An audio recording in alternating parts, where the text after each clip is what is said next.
Let me tell you that structural family therapy is something that I don't do.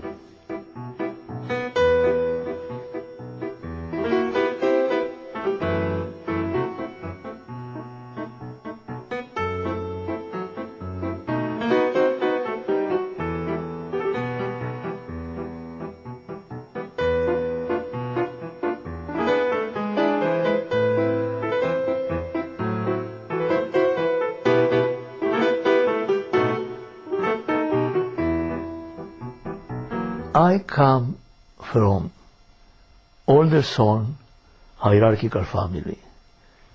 My grandfather was the supreme authority.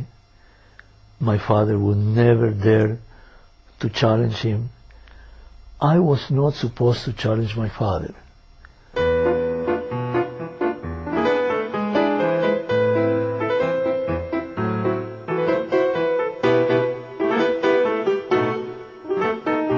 Every member of that group felt keenly the discrimination, the social stratification that was choking you. And the social stratification was choking. I mean, people think it's bad now. It was bad then. Braulio, I met when I went to work at Wiltwick.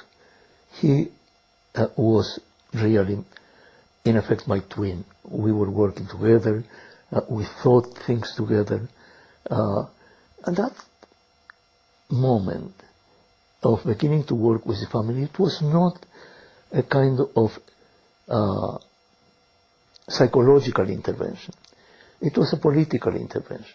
I think a lot of it began, far away from us. I think it began in some of Sal's fight against Perón in Argentina, in a strongly developed sense of being oppressed, Jews under this crazy Catholic stuff there. I mean, I really believe there was a significant force. This is a guy who wanted to rectify,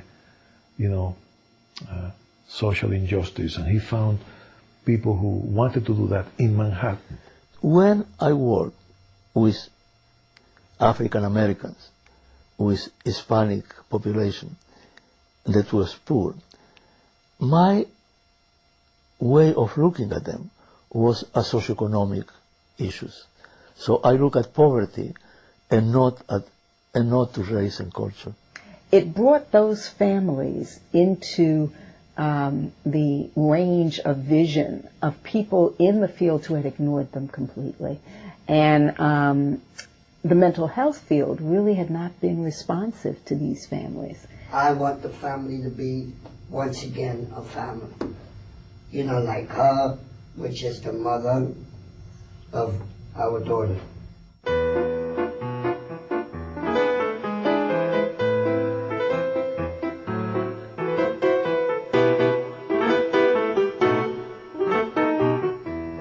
Sal was working, very hard to establish family therapy. And everybody was psychoanalytic. Everybody was psychodynamic. And so to get family therapy on the map was very hard in Philadelphia, because in 1965 it was a bastion for psychoanalysts. My excitement enters with tension.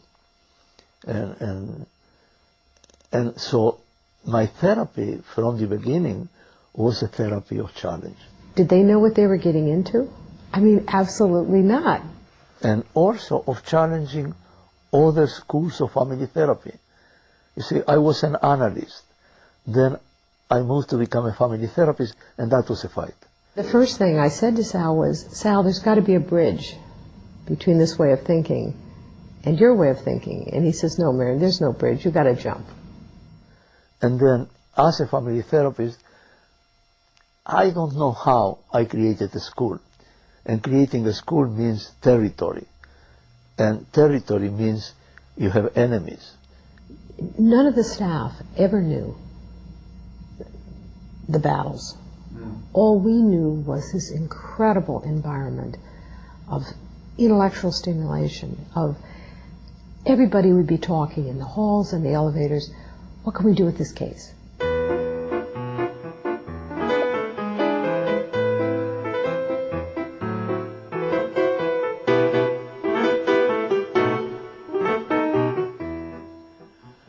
the fact that English was not my first language affects my way of communicating. I don't communicate precisely. I communicate with metaphors. Can you stand up a moment? Me. Yeah. Yeah. Wow. So it is the way in which I speak. If you see my therapy, you will see that I am continuously using metaphors, and a tremendous amount of my metaphors are special. Can you stand up, John? See, you are much taller than him. Yeah, he's got short legs. But he has more experience. Yeah. Sal's approach was an interventionist approach. It had in it the assumption that he had a right to intervene and that it was his job to promote change. So I think you are constructing his silence. You don't want his silence. I don't know how I'm able to express my feeling, because if I say something, he say yeah, but obviously I don't know where that's going. No. See, in your family, Fred, it seemed as if Maki is the stronger person in the couple.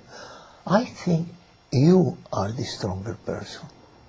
Okay, well, there's been the feminist critique that, that the structural model not only is a kind of a power thing.